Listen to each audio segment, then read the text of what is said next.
Recent statements attributed to Iranian officials indicate that the country's armed forces have now been granted full authority to respond to any attempt to occupy Iranian territory. In practical terms, this suggests that military decisions could now be made more rapidly without extended political processes. Alongside this, there has been a clear warning. Iran may use methods that have not been seen before. Another key point is energy. Iran has signaled that if its own oil exports are disrupted, it may respond by preventing oil from leaving the wider region altogether. This could involve targeting shipping routes or strategic areas such as corridors and islands. Given how vital this region is to global energy supply, any such move would carry international implications. There is also a direct warning regarding infrastructure. Any attack on oil facilities in the region, according to these statements, would be met with a similar response. The implication here is a possible cycle of escalation, where critical energy infrastructure becomes a central target. According to Iranian sources, a coordinated operation involving missiles and drones was launched during the early hours of the night, around 1:20 a.m. The operation has been referred to as Operation True Promise 4. A range of ballistic missiles was reportedly used, along with unmanned aerial systems. These types of weapons are designed to cover long distances and, in some cases, strike multiple targets. Iranian claims suggest that areas in central and southern Israel, including regions around Tel Aviv, were targeted, as well as U.S. positions in the region.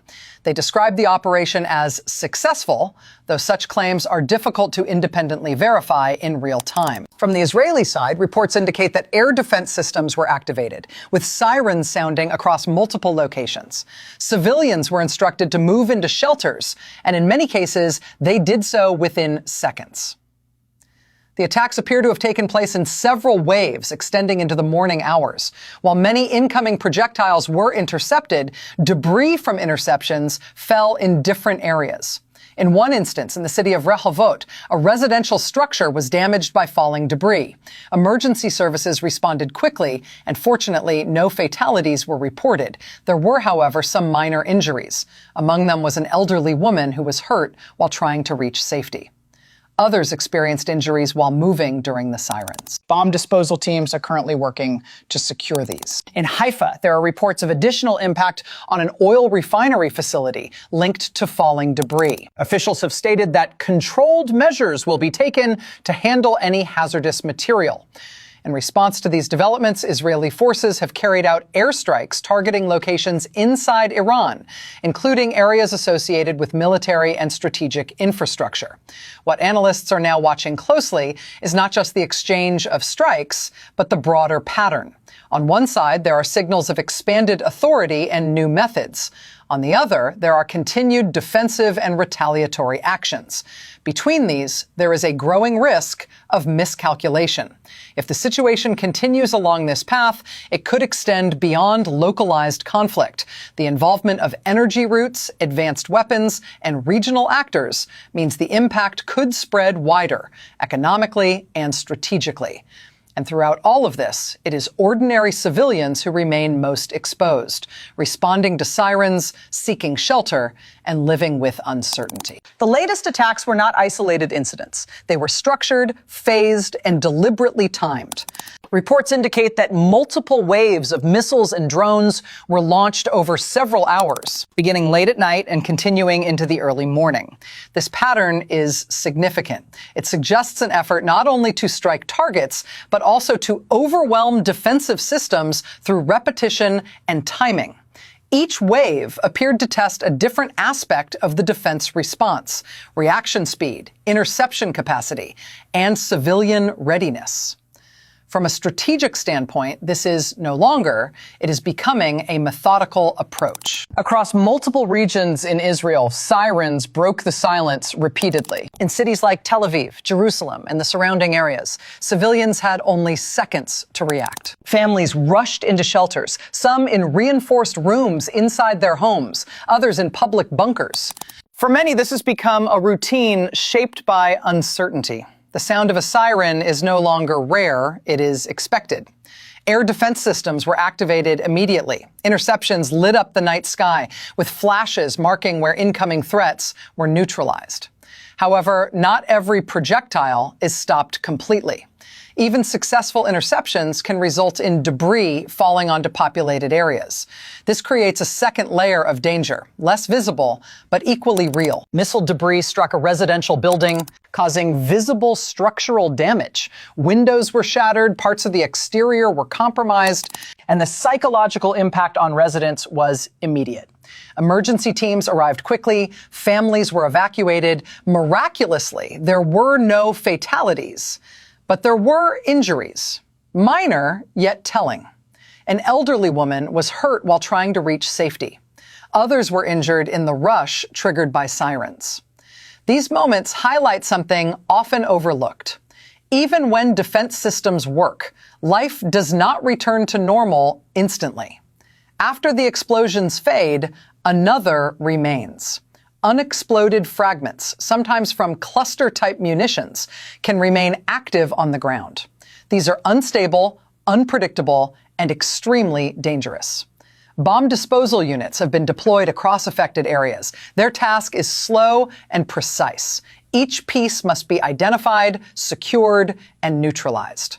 Authorities have issued clear warnings. Civilians must not approach any suspicious object. What appears to be harmless debris could still carry lethal risk. One of the most sensitive developments involves energy infrastructure. In Haifa, reports indicate that the Bazan oil refinery sustained additional damage. This is critical. Energy infrastructure is not just a national asset. It is part of a regional and global system. Any disruption here carries consequences beyond borders. Officials have announced controlled detonations to safely handle hazardous materials within the site. These measures are necessary, but they also underscore how fragile such facilities can be during sustained conflict. In response, Israeli forces have carried out airstrikes targeting locations inside Iran, including areas believed to be linked to military and strategic operations. This marks a continuation of a dangerous pattern: action followed by reaction. Each strike is not just a response, it is also a signal of capability, a signal of intent, and sometimes a signal of restraint, or lack of it. The concern among analysts is that this cycle, if uninterrupted, can become self-sustaining. The nature of this conflict is also evolving. We are seeing the integration of drones, long-range missiles, and potentially multi-warhead systems. These technologies are not about power. They are about complexity. They make defense harder, they increase uncertainty, and they reduce the margin for error. At the same time, cyber elements, intelligence coordination, and real-time surveillance are playing an increasing role behind the scenes. This is not traditional warfare. It is layered, fast-moving, and deeply interconnected. People waiting in shelters, children covering their ears at the sound of sirens, checking phones for updates while hoping the next alert doesn't come too soon. This is the human side of escalation, often quieter, but far more enduring. Even when there are no direct hits, the psychological toll continues to build. What this means going forward. At this point, several patterns are becoming clear. The attacks are becoming more coordinated. The targets are expanding, including infrastructure. The responses are immediate and calculated, and the rhetoric is becoming more severe. If these trends continue, the risk is not just escalation, it is expansion. Expansion beyond borders, beyond direct participants, and potentially into global systems, especially energy and trade. All right. So if we step back for a moment and look at the bigger picture, not just the explosions, not just the headlines, but the direction all of this is moving in, a few things start to become very clear. What we're seeing right now is not just another round of escalation. It's something more structured, more intentional. Both sides are no longer reacting in isolation. They're operating with planning, with signaling, and with a clear understanding that every move is being watched globally. And that changes everything. First, let's talk about intent. When a country says its armed forces now have full authority to respond without delay, that's not just a military adjustment, that's a political message. It means decisions can be made faster, responses can come quicker, and there's less room for de-escalation in the moment. Because when reactions become faster, mistakes can happen faster too. Now add to that the idea of unexpected methods, something Iran has openly hinted at. In simple terms, this means they're trying to introduce uncertainty into the equation. They want the other side to hesitate, to second guess, to think twice before acting. And in conflict, uncertainty can be just as powerful as strength. But here's where things get more serious. Energy. When oil becomes part of the conversation, not just economically, but militarily, you're no longer dealing with a regional issue. You're stepping into global territory. If even a portion of oil routes in the Middle East are disrupted, the effects don't stay there. Prices shift, markets react, supply chains tighten, and suddenly countries that aren't even part of the conflict start feeling the pressure. That's why statements about blocking oil exports or targeting infrastructure are taken very seriously, because they're not just threats, they're leverage. And history has shown us energy leverage can reshape global dynamics very quickly. Now, on the military side, there's also a noticeable shift in how these operations are being carried out. It's no longer about one large strike followed by silence. It's waves, missiles, then drones, then another wave, then a pause, then again. This kind of pattern is designed to do more than cause damage. It's meant to stretch defenses, test reactions, and slowly wear down response systems. And even the most advanced defense systems, they're not built for endless pressure. They're built for interception, not exhaustion. At the same time, retaliation is no longer symbolic. It's direct. Strikes are crossing borders more openly now. Targets are becoming more strategic. And each response carries the risk of triggering something larger.